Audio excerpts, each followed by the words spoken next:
Hey guys, hi, this is Jay and you're welcome back to my YouTube channel. So दोस्तों, आज ये हमारी 10th chapter की third video है। अगर इससे पहले आपने दो वीडियोस नहीं देखी है तो मैं रिकमेंड करूंगा पहले आप उन दो वीडियोस को देख लें फिर इसको देखें। ओके, तो दोस्तों अभी तक हम लोग क्या कर चुके हैं? अभी तक हम लोगों ने समझा कि टेंस क्या है, राइट? फिर टेंस के अंदर हम लोगों ने समझा कि टेंस का रिलेशन है टाइम से और एक्शन से। हमने इन दोनों को समझा। हमने समझा कि हम एक्शन को किन वर्ड्स के माध्यम से रिप्रेजेंट करते हैं, उनको हमने डिटेल में पढ़ा।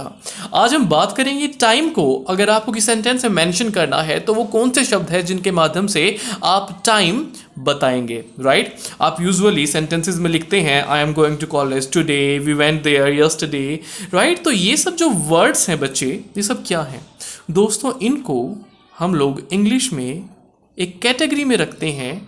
उस कैटेगरी का नाम है एडवर्ब्स। ओके दोस्तों, एडवर्ब्स। ओके, तो अगर आप टेंस को अच्छे समझना चाहते हैं, अगर आप टेंस के अंदर जो सेंटेंसेस हैं उनको डीपली अंडरस्टैंड करना चाहते हैं, तो आपको इसकी थोड़ी सी नॉलेज होना जरूरी है। मैं इस चैप्टर को नहीं करा रहा हूँ, सिर्फ वो एक रेलेवेंट टॉपिक यहाँ पर करा रहा हूँ जिसकी ज़रूरत आपको टेंस में पड़ेगी। ओके दोस्तों, एड और वर्ब्स। ओके, ऐड यानी कि इंफॉर्मेशन ऐड करना, किस में? वर्ब्स में। दोस्तों वो शब्द जो आपके एक्शन के बारे में क्या दे, एक्स्ट्रा इंफॉर्मेशन ऐड करते हैं, एक्स्ट्रा इंफॉर्मेशन बताते हैं, उनको हम एडवर्ब्स कहते हैं। कैसे भाई? जो एक्शन हो रहा है, जो कार्य हो रहा है, वो कब हुआ? ओके, वो कब हुआ, वो कैसे हुआ, वो कहाँ हुआ, ओके, वो क्यों हुआ, समटाइम्स इसका भी जवाब देते हैं, ठीक है? वो कितनी बार हुआ, हाउ ऑफन। ओके, सो इन सब सवालों का जवाब कौन देता है? एडवर्ब्स देती है। ओके, सो बेसिकली वो शब्द जो आपके वर्ब में क्या करते हैं, एक्स्ट्रा इंफॉर्मेशन को ऐड करते हैं। ओके, कि कोई कार्य कब हुआ, कहाँ हुआ, कितनी बार हुआ, कैसे हुआ, इन सब की जानकारी देने वाले वर्ड्स को हम लोग एडवर्ब्स कहते हैं। ओके, और जब इन एडवर्ब्स को हम लोग ग्रामेटिकल स्ट्रक्चर में यूज़ करते हैं तो दोस्तों इनका एक नाम बन जाता है, इन्हें हम कहते हैं एडजंक्ट एलिमेंट। ओके, तो अगर मैं एक स्ट्रक्चर लिखूँ दोस्तों, तो subject plus verb plus object, ये तो हुई एक सिंपल स्ट्रक्चर। लेकिन अगर आप वहाँ पर किसी एडवर्ब को यूज़ कर रही हैं आपके सेंटेंस में एक्स्ट्रा डिटेल को ऐड करने के लिए, तो दोस्तों हम उस वर्ड को बोलेंगे एडजंक्ट। क्या बोलेंगे दोस्तों? हम उसे बोलेंगे एडजंक्ट। ओके, चलिए अब इस एडजंक्ट को थोड़ा सा यहाँ पर समझते हैं। क्या लिखा हुआ है देखिए, an adjunct is a word और group of words that give extra information to a sentence. यानी कि एक शब्द है, शब्दों का वो समूह जो सेंटेंस में क्या करते हैं, सिर्फ एक्स्ट्रा इंफॉर्मेशन देने का काम करते हैं, ठीक है? लेकिन when removed makes no harm to the grammar, यानी कि अगर इन्हें सेंटेंस में से हटा दिया जाए तो सेंटेंस की ग्रामर में कोई फर्क नहीं पड़ता, कोई हार्म नहीं होता। अगर मैं एक सेंटेंस में से वर्ब को हटा दूं तो सेंटेंस बन ही नहीं सकता। अगर सब्जेक्ट को हटा दूं फिर सेंटेंस खराब हो जाएगा। लेकिन अगर मैं सेंटेंस से इस एडजंक्ट को निकाल भी दूं तो इसके होने या ना होने से ग्रामेटिकली कोई फर्क नहीं पड़ता। बस के होने का काम क्या है कि सिर्फ एक एक्स्ट्रा इंफॉर्मेशन प्रोवाइड करता है। ओके, एक सेंटेंस में दोस्तों एडजंक्ट जो होगा उसकी तीन पोजीशंस हैं, ठीक है? तीन पोजीशन कौन कौन सी है दोस्तों? एक होती है फ्रंट पोजीशन, एक होती है मिड पोजीशन और एक होती है आपकी एंड पोजीशन।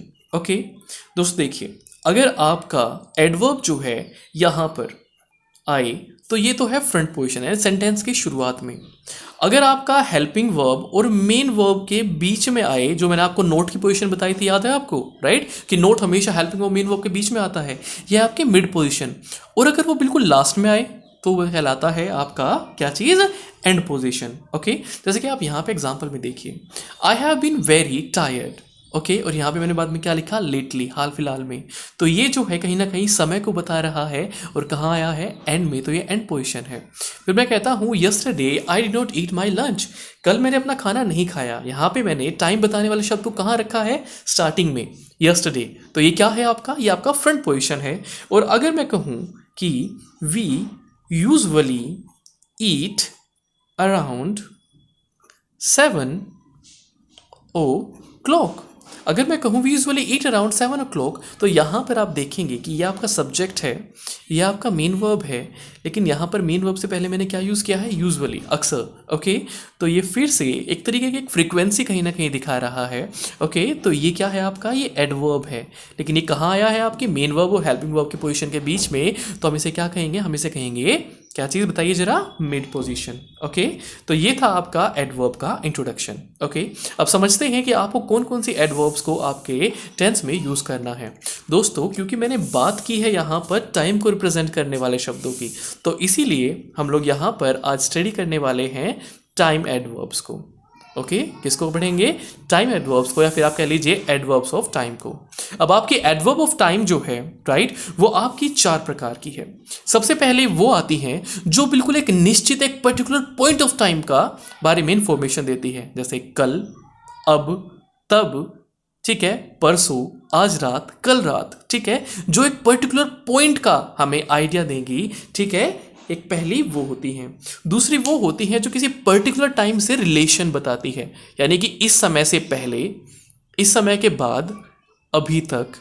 ओके, बात समझ में आ रही है, यानी कि जो एक रिलेशन बताएगी किसी पर्टिकुलर टाइम से, जैसे कि already, before, early, earlier, eventually, finally.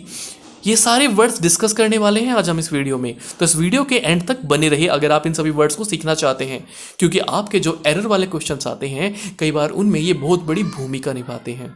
Okay, तो यहाँ पे ये कुछ रिलेशनशिप बताने वाली एडवर्ब्स हैं, इनको आप नोट डाउन भी कर सकते हैं। फिर आती है दोस्तों फ्रीक्वेंसी। दोस्तों, फ्रीक्वेंसी का मतलब होता है एक पर्टिकुलर काम कितने समय के बाद रिपीट हो रहा है। ओके, किस अंतराल के बाद वो काम क्या हो रहा है, रिपीट हो रहा है, उस रिपीटिशन को हम लोग बोलते हैं फ्रीक्वेंसी। ओके, तो फ्रीक्वेंसी बताने के लिए हमारे पास में 2 तरीके की हैं, एक डेफिनेट और एक इनडेफिनेट। डेफिनेट यानी कि निश्चित, एक तरफ आप कहते हैं हर सोमवार को, हर हफ्ते, हर रात, हर रोज, राइट, ये तो हुई डेफिनेट। एक तरफ आप कहते हैं कभी कभार, ठीक है, कभी कभार यानी कि अक्सर, किसी मौके पे, किसी खास मौके पे, यानी कि यहाँ पर कोई पर्टिकुलर आप डेफिनेट इन्फॉर्मेशन नहीं दे रहे हो, तो जाती है आपकी इनडेफिनेट फ्रीक्वेंसी। ओके, जैसे often, rarely, regularly, seldom, sometimes, frequently, normally, etcetera. Okay, हम इन सभी वर्ड्स को आज इस वीडियो में कवर करने वाले हैं। ओके, तो चलिए फिर बात करते हैं एडवर्ब्स की। दोस्तों, हमारा पहला जो एडवर्ब हम करने वाले हैं वो है स्टिल। ओके, एक है स्टिल और एक है यट। इन दोनों में ना जरा फर्क समझिए। दोस्तों, स्टिल का मतलब क्या होता है, देखिए, सपोज कीजिए कोई काम जो है चल रहा है, कोई काम जो है चल रहा है। ओके, अभी शुरू नहीं हुआ, पहले से चल रहा है, पहले से यानी कि पास्ट। ओके, थोड़ा सा हम पास्ट की तरफ देखेंगे कि कोई काम पहले से चल रहा है और अभी तक चलता जा रहा है, अभी तक वो जो है रुका नहीं है, अभी भी वो चलता जा रहा है। ओके, तो हम उसे वहाँ पर क्या यूज़ करेंगे, स्टिल को यूज़ करेंगे। जैसे कोई सो रहा है, वो अभी तक जागा नहीं है, उसकी सोने की प्रक्रिया अभी भी जारी है, तो आप क्या कहेंगे, she is still sleeping. Okay, कोई बहुत देर से पढ़ रहा है और अभी तक रुका नहीं, तो he is still studying. Okay, तो इस तरीके से हम क्या यूज़ करते हैं, हम लोग स्टिल को यूज़ करते हैं। लेकिन दोस्तों, बात करते हैं यट की। हम लोग यहाँ प्रेजेंट में हैं और हम लोग फ्यूचर में किसी काम के होने की उम्मीद करते हैं, लेकिन वो काम जो है अभी तक हुआ नहीं है, शुरू नहीं हुआ है। ओके, तो जैसे कि आप इंतज़ार कर रहे हैं कि घर पे कोई मेहमान आएंगे, but they have not arrived yet, अभी तक वो नहीं आए हैं। ओके, तो हम वहाँ पर किसका यूज़ करेंगे, यट का। तो आप लोग बेसिक सा डिफरेंस समझिए कि अगर कोई एक्टिविटी पहले से चलती जा रही है और अभी तक ख़त्म नहीं हुई, तो वहाँ पर यूज़ करना है आपको स्टिल को। और अगर आप किसी काम के होने की उम्मीद कर रहे हो, वो अभी तक शुरू नहीं हुआ, ओके, लेकिन हो जाएगा, ऐसा आपके दिमाग में उम्मीद है, तो वहां पर हम यूज करते हैं यट को। ओके, कुछ एग्जांपल्स देखते हैं। आप कहते हैं इज इट स्टिल रेनिंग, क्या अभी भी बारिश हो रही है। I am still waiting for him, I have been thinking for hours but I still can not decide, is a cheater but she still loves him. Okay, तो basically still का मतलब क्या है, अभी भी कोई चीज़ होने के बावजूद कोई काम चलते जा रहा है, वो काम रुका नहीं है, वो प्रोसेस, वो state as it is continued है। ओके, देखिए, अब यट की बात कर लेते हैं। आप कहते हैं इस सरिता हेयर, क्या सरिता आ गई है, नॉट येट, अभी तक नहीं। The postman hasn't come yet, अभी तक पोस्टमैन नहीं आया है। Don't eat the mangoes, they are not ripe yet, अभी तक मैंगोज पके नहीं, उनको खाओ मत, यानी कि अभी तक। ओके, ये है अभी भी और ये है अभी तक। आई होप ये चीज़ आपको याद रहेगी। चलिए अब बात करते हैं ऑलरेडी की। दोस्तों ऑलरेडी का मतलब क्या होता है? ऑलरेडी का मतलब होता है कि जिस पर्टिकुलर पॉइंट पे आप बात कर रहे हो ना, उससे पहले ही, जिस पर्टिकुलर पॉइंट पे आप बात कर रहे हो उससे पहले ही कोई काम हो चुका है, पहले हो चुका है। ठीक है, मैं पूछता हूँ हाँ जी खाना खा लिया, हाँ जी हम तो खाना पहले ही खा लिया, यानी कि जिस टाइम पूछा उससे पहले ही वो काम हो चुका है। तो वहाँ पर हम क्या यूज़ करेंगे? वहाँ पर हम ऑलरेडी को यूज़ करेंगे। ओके, पहले से ही हो चुका है। तो मैंने क्या लिखा है? Already is used to say that something has happen earlier than expected. Okay, और earlier than it might have happen. आपने जिस समय किसी काम के होने की उम्मीद की थी उससे पहले ही वो काम अगर समाप्त या संपन्न हो चुका है तो आपने वहाँ पर किसको यूज़ करना है? वहाँ पर आपने ऑलरेडी वर्ड को यूज़ करना है। ओके, अगर मैं पूछूं when is Satyam going to come, Satyam कब आ रहा है, और आप कहते हैं इज ऑलरेडी हियर, यानी कि जिस टाइम मैंने पूछा, जिस पॉइंट पे मैंने पूछा उससे पहले ही वो आ चुका है। ओके, तो इस तरीके से हम किसको यूज़ करेंगे? ऑलरेडी को। अगर आपसे कोई पूछे you must go to Shimla once, आपको एक बार शिमला जाना चाहिए, और आप कहे I have already been there, तो यानी कि मैं पहले ही वहां जा चुका हूं। ओके, तो इस तरीके से हम किसको यूज करेंगे? ऑलरेडी को। दोस्तों नेक्स्ट हमारा वर्ड है बिफोर। दोस्तों बिफोर का मतलब क्या होता है? दोस्तों बिफोर का मतलब होता है पहले, राइट? किसी के सामने भी हम यूज कर लेते हैं, she was standing before me, मेरे सामने खड़ी थी। ओके, लेकिन बिफोर का मतलब होता है पहले। पहले क्या? पहले कभी यार, मुझे लगता है मैं तुमसे पहले भी कभी मिला हूं। I think I have met you before. ठीक है, मैंने फिल्म पहले ही देखी है, I have seen this movie before. Okay, तो बेसिकली बिफोर का मतलब है पहले कभी, यानी कि आप जो है कहीं ना कहीं बात कर रहे हैं एक इनडेफिनेट टाइम की। ठीक है, आपने कोई पर्टिकुलर टाइम नहीं बताया कि मैंने एक परसों देखी थी, पहले दिन नहीं, सिर्फ एक इंडेफिनिट, एक अनिश्चित काल की आप बात कर रहे हैं कि पहले कभी शायद, ठीक है, पहले कभी मैंने ये काम किया है, पहले कभी मैं उससे मिला हूँ। तो हम वहाँ पर किसको यूज़ करते हैं? वहाँ पर हम बिफोर को यूज़ करते हैं। ओके, तो ये तो हुआ पहला बिफोर का यूज़। अब जो है कई बार कन्फ्यूज़न होता है कि बिफोर और एगो में क्या डिफरेंस है। दोस्तों एगो, मैं ये टाइमलाइन ड्रॉ कर रहा हूँ, यहाँ पर ये प्रेजेंट है। आप कहते हैं आज से 6 साल पहले, ठीक है, मैं वहाँ गया था, या फिर आज से 5 साल 3 साल पहले वो गुजर गए। तो यहाँ से, अब से, जब आप प्रेजेंट से, ठीक है, लुक बैक करते हैं पीछे की तरफ, आज से 5 साल पहले या 4 साल पहले, तो बच्चे आप वहाँ पर एगो का यूज़ करते हैं। Okay, he died 3 years ago, I left school 4 years ago। 4 years ago का मतलब है कि आप आज से गिन रहे हैं, कि आज से 4 साल पहले। ओके, लेकिन सपोज कीजिए आप प्रेजेंट में खड़े हैं, आप एक अपनी पास्ट की मेमोरी को शेयर करते हैं, फिर आप कहते हैं कि इस मोमेंट तक किसी काम को गुजरे हुए कुछ समय हो चुका था, इतने साल हो चुके थे। ओके, तो आप देखिए, आप पास्ट में पास्ट की बात कर रहे हैं, तो यहाँ पर आप बिफोर का जिक्र करेंगे अगर सेंटेंस आपका पास्ट में होता है। कैसे? आप कहते हैं when I went back to the town. Went का मतलब क्या है? आप पास्ट मोमेंट की बात कर रहे हैं, किसी पास्ट एक्सपीरियंस को शेयर कर रहे हैं कि भाई देखो, आप यहाँ प्रेजेंट पे आप कहते हो जब मैं टाउन में गया, अब यहाँ पास्ट में आ गया आप, ठीक है, that I had left 8 years before, जिसको मैंने 8 साल पहले छोड़ दिया था। 8 साल प्रेजेंट से नहीं, 8 साल यहाँ से, भूतकाल के भूतकाल से, जब मैं वहाँ गया जिसको मैंने 8 साल पहले छोड़ दिया था, एवरीथिंग वॉज डिफरेंट, सब कुछ बदल चुका था। ओके, तो अगर आप पास्ट की रेफरेंस में बात कर रहे हैं, अगर आप पास्ट की रेफरेंस में टाइम को नाप रहे हैं कि तब तक इतने साल हो चुके थे, तो आप बिफोर का यूज़ करेंगे, और अगर आप प्रेजेंट से टाइम को नाप रहे हैं तो आप वहाँ पे एगो का यूज़ करेंगे। ओके, चलिए आगे बढ़ते हैं। नेक्स्ट वर्ड है आपका सून। सून का मतलब क्या होता है? सून का मतलब होता है अब से थोड़ी ही देर में, जल्दी ही। ओके, तो जब ऐसा कोई आइडिया देना हो तो हम सून का यूज़ करते हैं। गेट वेल सून, जल्दी अच्छे हो जाइए। The work was hard at the beginning but she soon got use to it, लेकिन जल्दी उसको उस चीज़ की आदत पड़ गई। ओके, नेक्स्ट वर्ड है आपका अर्ली। दोस्तों अर्ली का मतलब होता है किसी पर्टिकुलर टाइम की शुरुआत में। ठीक है, एक पर्टिकुलर टाइम है, ये टाइम फ्रेम है, इसका जो शुरुआती पीरियड होगा, ज़्यादा लेट नहीं होना, जो शुरुआती पीरियड होगा यहाँ पर हम अर्ली को यूज़ करते हैं। जैसे मॉर्निंग है, मॉर्निंग शुरू हो रही है, मॉर्निंग के शुरुआत में, जब मॉर्निंग शुरू ही होती है, early morning, early night, okay, early evening. अगर एक हफ्ता है तो early week, early this week. Okay, यानी किसी समय की शुरुआत में, near the beginning of the time period that we are thinking about. जैसे कि early that week I was called to the police station, उस वीक की शुरुआत में। ओके, यानी कि आप मंडे और ट्यूसडे को काउंट कर रहे हैं उसमें। I usually get up early and go to bed early. Okay, मैं जल्दी जागता हूँ, जल्दी सो जाता हूँ। तो दैट्स हाउ आपने किसका यूज़ किया यहाँ पे? अर्ली का। ओके, चलिए फिर नेक्स्ट वर्ड है आपका क्विकली। दोस्तों क्विकली काम करो, यानी कि जल्दी जल्दी काम करो। यहाँ पे क्विकली का मतलब है कि आप बात करें किसी काम की स्पीड की। ठीक है, ये जो है एक्चुअली इसका लेना देना होता है स्पीड से। ओके, तो स्पीड यानी कि कोई काम क्या है, जल्दी जल्दी करो। Come and C us quickly, जल्दी आओ और हमसे मिलो। ओके, सी का मतलब मिलना होता है। He did the repair quickly but not very well, repair तो जल्दी जल्दी कर दिया लेकिन बहुत अच्छे से नहीं किया। तो क्विकली का मतलब क्या है, जल्दी जल्दी। नेक्स्ट वर्ड है हमारा इवेंचुअली। देखो दोस्तों, हमारे पास में 3 वर्ड्स हैं और तीनों के मीनिंग कहीं ना कहीं सेम है। एक है इवेंचुअली, एक है आपका फाइनली, और एक है आपका एट लास्ट। ओके, मीनिंग तो तीनों कहीं ना कहीं सेम है लेकिन सिचुएशन कंडीशन थोड़ी सी डिफरेंट हो जाती है। अगर आप किसी चीज़ के रिजल्ट की बात कर रहे हैं, जो एंड में रिजल्ट आया, ओके, जो भी रिजल्ट आया, आपसे कोई खास इंतजार नहीं कर रहे थे, बस रिजल्ट आना ही था किसी भी चीज़ का रिजल्ट, तो आप कहते हैं ना अंततः उसकी विजय हुई, अंततः वो विजेता घोषित हुआ। ठीक है, दैट वे, तो वहाँ पर हम यूज़ करते हैं इवेंचुअली। लेकिन जहाँ पर बंदा बहुत टाइम से किसी चीज़ की वेट कर रहा हो, किसी चीज़ के होने की, तो आप कहते हो आखिरकार मुझे मेरे पैसे वापस मिल गए, फाइनली इट हैपेंड। ठीक है, आखिरकार ऐसा हो गया। लेकिन जहाँ पे बिल्कुल ही बेचैनी दिखानी हो, इम्पेशंस दिखाना हो, तो वहाँ पर एट लास्ट करो, आखिर में, at last, finally, at last. ठीक है, तो हम कई बार इन दोनों को एक साथ भी यूज़ कर लेते हैं। ओके, देखिए आप कहते हैं the cricket match lasted for 3 days, Virat was the eventual winner.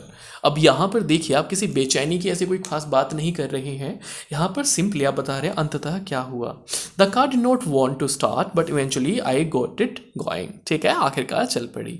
लेकिन फाइनली की जब हम बात करते हैं, मैंने क्या कहा कि आप बहुत टाइम से उस चीज़ के होने का इंतजार कर रहे हैं, ऐसा एक आइडिया जाता है। जैसे कि after trying 3 times she finally manage to pass her exam, finally.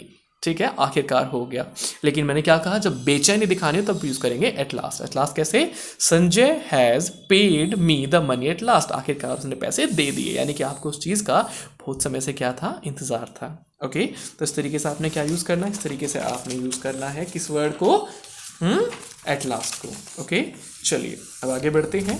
अब नेक्स्ट वर्ड है हमारा जस्ट। आप कहते हो ना, अरे शी जस्ट लेफ्ट, अभी तो गई है, राइट। तो जस्ट का मतलब क्या होता है, देखिए आप प्रेजेंट में खड़े हैं, कोई जो एक्शन है वो पास्ट में हो गया है, लेकिन उस समय को गुजरे हुए ज़्यादा समय नहीं हुआ है। आप प्रेजेंट में बोल रहे हैं कि कोई काम हो चुका है, यानी कि पास्ट में, लेकिन वो पास्ट जो है बहुत पुराना नहीं, उस समय को गुजरे बहुत समय नहीं हुआ, यानी कि आप बात कर रहे हैं नियर पास्ट की। दोस्तों, नियर पास्ट से मेरा क्या मतलब है, यानी कि उस समय को गुजरे बहुत ज़्यादा समय नहीं बीता है। अरे दे जस्ट लेफ्ट, अरे अभी तो गुजरे हैं। ठीक है, अरे शी जस्ट रीच्ड हियर, अभी तो पहुंची है। Okay, I met Anuj just last week, पिछले हफ्ते तो मिला था मैं। ओके, यानी कि आप ये दिखाना चाह रहे हैं कि उस समय की क्लोजनेस जो है कहीं ना कहीं आपके प्रेजेंट से है। ओके, तो वहाँ पर क्या यूज़ करते हैं, वहाँ पर हम जस्ट को यूज़ करते हैं। जस्ट का कई बार मतलब केवल भी होता है, केवल, जैसे she just gave me 500 rupees, ने बस केवल 500 रुपीज़ दिए। Okay, she just told me 1 question, उसने मुझे सिर्फ एक क्वेश्चन बताया। ओके, तो जस्ट का मतलब कई बार केवल भी होता है। चलिए अब फटाफट कर लेते हैं अपने एडवर्ब ऑफ फ्रीक्वेंसी को। दोस्तों, एडवर्ब ऑफ फ्रीक्वेंसी क्या बताया, कोई काम कितनी देर में रिपीट हो रहा है, हम उसे कहते हैं उस काम के होने की फ्रीक्वेंसी। जब भी किसी चीज़ की फ्रीक्वेंसी पूछनी होती है तो हम पूछते हैं how often does it occur, how often do you play. ठीक है, how often do you go for jogging, that way, how often यानी कि किस अंतराल में। ठीक है, किस अंतराल में आप इस काम को रिपीट करते हैं। देखिए मैंने यहाँ पर एक पिक्चर बनाई है, तो इससे आपको ना एक आइडिया हो जाएगा। जब कोई चीज़ जो है बिल्कुल होती ही होती है, हर केस में होती है, हमेशा तो आप ऑलवेज यूज़ करते हैं। ठीक है, जब 90% केसेस होते हैं, ठीक है, हो सकता है कई बार ना हो, लेकिन अक्सर होती है मैक्सिमम केसेस में, तो हम यूजुअली को यूज़ कर लेते हैं। ऐसे घटते घटते घटते घटते हम आ जाते हैं 0% पे, नेवर पे। और रेयरली का मतलब कभी कभार, सेल्डम, और रेयरली मतलब हो जाता है कभी कभार, शायद ही कभी। ओकेजनली का मतलब किसी खास मौके पे। यानी कि आप देख रहे हो कि इस तरीके से जो फ्रीक्वेंसी है वो घटती जा रही है। ओके, तो हम इंडिविजुअल इन सभी का मतलब समझेंगे, लेकिन उससे पहले एक बार देख लेते हैं कैसे कैसे वर्ड्स को हम यूज़ कर सकते हैं। हम फ्रीक्वेंसी बताने के लिए टाइम पीरियड्स को भी यूज़ करते हैं, जैसे daily, weekly, monthly, annually, that way. Okay, तो इस तरीके से हम टाइम पीरियड को यूज़ करते हैं। लेकिन इन टाइम पीरियड से पहले कई बार हम लोग अपने नंबर टाइम्स को भी यूज़ कर सकते हैं। कैसे, जैसे आप कहते हैं वंस अ डे, दिन में एक बार, ट्वाइस ए वीक, हफ्ते में 2 बार, 3 times a month, 4 times a year. ठीक है, इस तरीके से हम यूज़ कर सकते हैं। इतना ही नहीं, कई बार हमारे पास में एवरी वर्ड को भी हम जोड़कर अपना एडवर्ब बना लेते हैं, जैसे कि every day, every week, every 4 years, इस तरीके से हम यूज़ कर सकते हैं। ओके, चलिए अब सबसे पहले बात करेंगे हम लोग ऑलवेज की। दोस्तों ऑलवेज, जैसा कि मैंने अभी आपसे बताया, ऑलवेज का मतलब हमेशा, कोई काम हमेशा होता ही है। ओके, तो it means an every occasion for ever very frequently. Okay, जैसे कि ये आप किसी हैबिचुअल में भी, किसी हैबिट की भी आप बात कर रहे हैं यहाँ पे, she always brings me flower when she comes to visit, I always love you. Okay, तो यानी कोई काम जो हमेशा होता है वहाँ पर आपने ऑलवेज का यूज़ करना है। ओके, ऑलवेज तो एक पॉजिटिव वे में हुआ, लेकिन अगर आप कहीं पे फ्रस्ट्रेशन को दिखाना चाहते हैं, यार तू हमेशा मेरा खून पीता रहता है, ठीक है, तो हमेशा मेरे को इरिटेट करता रहता है, you irritate me all the time. Okay, why you doing this all the time, तो हमेशा ये क्यों करता रहता है। तो यानी कि जहाँ पे आपको फ्रस्ट्रेशन दिखानी होती है, तो दोस्तों वहाँ पर हम यूज़ करते हैं ऑलवेज को नहीं, बल्कि ऑल द टाइम को। ओके, तो आपने ऑल द टाइम को यूज़ करना है क्या दिखाने के लिए, कि कोई कॉन्स्टेंटली लगातार कोई चीज़ इरिटेटिंग होती जा रही है। Okay, we have this kind of problem all the time, my teacher criticise me all the time, she thinks I am lazy. ठीक है, वो हर वक्त मेरे को क्रिटिसाइज ताने मारती रहती हैं। Okay, so that's how I am saying, यहाँ पे क्या यूज़ करते हैं हम लोग, ऑल द टाइम को। ओके, चलिए नेक्स्ट है आपका यूजुअली। मैंने यूजुअली क्या बताया कि यूजुअली जो है ऑलवेज से थोड़ा सा कम है, लेकिन इतना भी कम नहीं है, यानी कि कोई चीज़ आमतौर पर होती है, एक आध बार शायद ना हो, लेकिन आमतौर पर होती ही है। Okay, so it refers to what typically और नॉर्मली हैपेंस, जैसे कि children usually enjoy visit to the zoo. Normally लोगों को यूजुअली जो है, बच्चों को चिड़ियाघर में जाना पसंद होता है। ओके, आई usually get up around 6 o'clock। मैं यूजुअली जो है, यानी कि 90% केसेस ऐसे हैं जब मैं सुबह 6 बजे उठ जाता हूँ, लेकिन हो सकता है कभी कभी आँख ना भी खुले, तो मैं ऑलवेज तो नहीं कह सकता, तो मैंने क्या यूज़ किया, यूजुअली। ओके, चलिए उसके बाद किसी हैबिट अगर आप दिखाना चाहते हैं, किसी की आदत को आप दिखाना चाहते हैं, तो आदत को दिखाने के लिए हम एज यूजुअल यूज़ करते हैं। She will beat me as usual, वो मुझे मारेगी, मुझे डांटेगी एज यूजुअल, वो क्या है, उसकी आदत है। Okay, we shall meet again as usual at 5 PM next Friday. As usual यानी कि जैसे हम हमेशा मिलते आ रहे हैं, उसी तरह हम क्या 5 बजे शाम को मिलेंगे फ्राइडे को। The train is late as usual, जैसे हमेशा लेट होती है, आज भी लेट है। एज यूजुअल यानी कि हमेशा की तरह, यानी कोई आदत है। दोस्तों नेक्स्ट वर्ड है हमारा नॉर्मली। नॉर्मल यानी कोई चीज़ सामान्य है, कोई चीज़ सामान्य रूप से जैसे होती है। ओके, जैसी होती है, आपको पता है। ओके, तो हम वहाँ पर यूज़ करते हैं normally. If you normally do something, usually do regularly do it, right, you usually और रेगुलरली डू इट, यानी कि आप जो हैं जब नॉर्मल होते हैं तो उसी तरीके से उस काम को करते हैं। ओके, नॉर्मली यानी सामान्य रूप से। She does not normally arrive until 10, ठीक है, वो नॉर्मली 10 बजे तक नहीं आती है यार। Normally I plan 1 or 2 days ahead, मैं नॉर्मली जो है ठीक तरीके से एक हैबिट को दिखा रहा है ना, नॉर्मली मैं ऐसा कर लेता हूँ कि 5-10 दिन पहले ही मैं जो है प्लानिंग कर लेता हूँ किस चीज़ की, right. The application normally takes about 2 weeks to process, normally जो है 2 हफ्ते लग जाते हैं इस काम को होने में, तो आपने इसको यूज़ किया यहाँ पर नॉर्मली को। ओके, चलिए फिर नेक्स्ट आता है आपका जनरली। दोस्तों जनरली का मतलब क्या होता है, दोस्तों जनरली का मतलब होता है कोई ऐसी बात जो सिर्फ एक व्यक्ति पे नहीं बल्कि बहुत बड़ी संख्या में लोगों पर नॉर्मली अप्लाई होता हो। ओके, व्यापक रूप से, जैसे कि आप अगर कहें कि अगर काली बिल्ली जो रास्ता काट दे तो मनहूस माना जाता है। ओके, तो क्या है, वो एक जनरल सा फैक्ट है। जनरल यानी कि जिसमें बहुत बड़ी संख्या में लोग जो है बिलीव करते हैं। Okay, so it is used in a way that includes most people or things, most conditions or situations, most of the times. Okay, जैसे अगर मैं कहूँ कि babies generally wake up many times during the night, यानी कि बच्चे जो है रात को अक्सर जाग जाते हैं, तो यहाँ पर मैंने generally यूज़ किया, उसका मतलब क्या है, उसका मतलब यही है कि व्यापक रूप से, ठीक है, कोई स्पेशल बच्चा नहीं, कोई स्पेशल बच्चा नहीं, नॉर्मली जो बच्चे होते हैं वो ऐसा ही करते हैं। It is generally believe that black cats are ominous, कि काली बिल्ली मनहूस होती है, ऐसा माना जाता है। ओके, तो मैंने जनरली का यूज़ किया।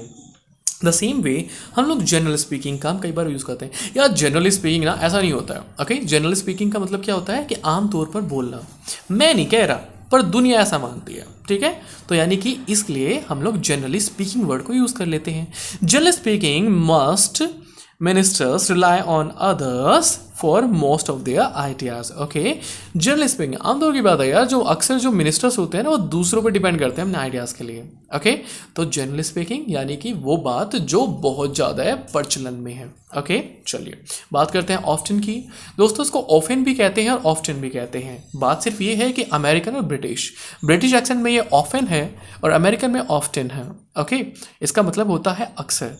जब भी कोई फ्रीक्वेंसी हमने पूछने कोई काम कितनी बार होता है तो हमेशा ऑफ्टन से ही हम लोग पूछते होते हैं। ओके, तो दोस्तों ऑफ्टन यानी कि कितनी बार कोई काम रिपीट होता है। ओके, चलिए it is used for habitual behaviour to mean a lot or many times on different occasions. Okay, तो ऑफन का मतलब बस वही है कि अक्सर इस काम को मैं करता हूँ. जैसे कि आपने कहा how often do you wash your hair. आप जो है हाउ ऑफन यानी कि पूछना चाह रहा हूँ कि हफ्ते में कितनी बार धो लेते हो अपने बालों को, right. I often see him in the garden. अक्सर मैं उसे जो है गार्डन में देखता हूँ. I don't eat sweets very often. मैं अक्सर मीठा नहीं खाता हूँ. Okay, I often get hungry towards the middle of the night. अक्सर मुझे आधी रात को भूख लगाती है. तो अक्सर, ठीक है. ऑफन का मतलब क्या है? अक्सर. नेक्स्ट वर्ड है दोस्तों फ्रीक्वेंटली. फ्रीक्वेंटली का मतलब है वो काम जो रिपीटेडली बार बार बार बार होता है. देखिए ये तो वर्ड ही फ्रीक्वेंसी से बना है. फ्रीक्वेंटली यानी कि बार बार. ओके, जैसे कि I see him frequently ask questions, earthquake frequently hit Japan. Okay, तो यानी कि यहाँ पे क्या है, वो जो प्रश्न बार बार पूछे जाते हैं, मैं उसको बार बार मिलता हूँ, बार बार देखता हूँ. तो यहाँ पर आप फ्रीक्वेंटली वर्ड को यूज कर सकते हैं. दोस्तों नेक्स्ट वर्ड है हमारा समटाइम्स. दोस्तों समटाइम और समटाइम्स दोनों अलग अलग हैं. अगर मैं बात करूं I will meet you someday या फिर sometime I will meet you sometime. Sometime का मतलब होता है किसी समय, किसी दिन या किसी समय. ओके, किसी रोज़. तो हम इसमें, और समटाइम्स का मतलब क्या होता है? समटाइम्स का मतलब होता है कभी कभी मेरे दिल में, राइट. तो समटाइम्स यानी कभी कभी जो आपके दिल में होता है, हम उसके लिए समटाइम्स वर्ड का यूज़ करते हैं. Okay, sometimes is best not to say anything. कई बार बेहतर होता है कि आप कुछ ना कहें. Sometimes you think you can not really trust anybody. कई बार जिंदगी में लगना शुरू हो जाता है कि आप किसी पे भरोसा कर ही नहीं सकते, राइट. तो दैट वे समटाइम्स. चलिए, उसके बाद जो है नेक्स्ट वर्ड है ओकेशनली. भाई मैं ओकेशनली जो है ड्रिंक कर लेता हूँ. यानी कहने का मतलब क्या है? अरे जहाँ फ्री की मिल जाती है, राइट, पार्टीज़ वगैरह में. तो ओकेशन का मतलब होता है कोई खास मौका. तो कोई खास मौके पे यदा कदा कभी कभार जो है, तो जो काम करते हैं उन्हें हम ओकेशनली कहते हैं. ओके, ओकेशनली मिल लेता हूँ मैं उससे. ओके, आई सी ओकेशनली इन वेडिंग्स. शादी ब्याह में मिल जाता है मुझे. Okay, I occasionally smoke when stress. जब टेंशन हो जाती है कि बस स्मोक कर लेता हूँ. तो ओकेशनली यानी किसी खास मौके पर, किसी पर्टिकुलर सिचुएशन में. Okay, occasionally. फिर नेक्स्ट आता है आपका सेल्डम और रियरली. दोस्तों इन दोनों का मतलब सेम होता है, कोई डिफरेंस नहीं होता. दोनों का ही मतलब होता है ऑलमोस्ट नेवर, यानी कि शायद ही कभी ऐसा कुछ होता होगा. ठीक है, we rarely see each other now. हम शायद ही कभी एक दूसरे को मिलते हैं. द सेम वे मैं कहता हूँ seldom have I ever seen such a beautiful lady. शायद ही मैंने कभी इतनी खूबसूरत औरत देखी होगी. दोनों का मतलब सेम है, ज़्यादा टेंशन लेने की आवश्यकता नहीं है. फिर आता है दोस्तों आपका नेवर. बचपन से पढ़ रहे, नेवर का मतलब होता है कभी नहीं, यानी कोई काम हो ही नहीं रहा है तो हमने वहाँ पे नेवर को यूज़ करना है. ओके, चलिए. फिर आ जाता है एवर का मतलब होता है कभी, at any time. Have you ever been there? Have you ever tried this ice cream? क्या तुमने कभी आइसक्रीम खाई है? क्या तुम कभी वहाँ गए हो? इस तरीके से हम किसको यूज़ करते हैं? हम एवर को यूज़ करते हैं. ओके, रेगुलरली रिपीटेड टाइम्स जो है निरंतर रूप से हो रहा होता है. ओके, तो दोस्तों उम्मीद करता हूँ कि आपको आज एडवर्ब ऑफ टाइम और ये जो एडवर्ब फ्रीक्वेंसी है अच्छे समझ में आ गया होगा. इसको समझाने के पीछे मेन कारण यही था क्योंकि आपके जो टेंसेज हैं, ओके, कई बार आपके जो ये फ्रीक्वेंसी वाले एडवर्ब से ही डिफाइन करते हैं कि आपका जो टेंस है वो आपका सिंपल प्रेजेंट होगा या आपका प्रेजेंट कॉन्टिन्यूस होगा. ओके, तो दैट वे आपको फुल फ्लैज टेंस समझने से पहले इनकी नॉलेज होना बहुत ज़रूरी है. मैंने देखा है मैक्सिमम टीचर्स इनको पढ़ाते ही नहीं है 10th चैप्टर में, लेकिन क्या है कि हमारे बेसिक्स वीक रह जाते हैं. अब मैं आपको अगर इंस्टॉलमेंट्स में पढ़ा रहा हूँ तो ये मेरी ड्यूटी बनती है कि मैं आपको बाय एंड बाय हर चीज़ डिटेल में कराऊँ, हर वो चीज़ कराऊँ जिसकी आपको ज़रूरत होती है टेंस के ऊपर अच्छे से कमांड करने के लिए. ओके, तो उम्मीद करता हूँ कि आपको ये सभी वर्ड समझ में आ गए होंगे. ठीक है, कल की वीडियो में हम लोग फुल फ्लैज बात करेंगे आपके सिंपल प्रेजेंट और प्रेजेंट कॉन्टिन्यूस में क्या डिफरेंस होता है. यकीन मानिए वो टॉपिक अपने आप में बेहद इंपॉर्टेंट है. सिर्फ आईएनजी और डू डज का डिफरेंस नहीं होता, बहुत सारा डिफरेंस होता है. ओके, तो कल की वीडियो को देखना ना भूलें और अगर आपको ये वीडियो अच्छी लगती है तो इस वीडियो को लाइक शेयर और सब्सक्राइब करना ना भूलें. ठीक है, चलिए, धन्यवाद.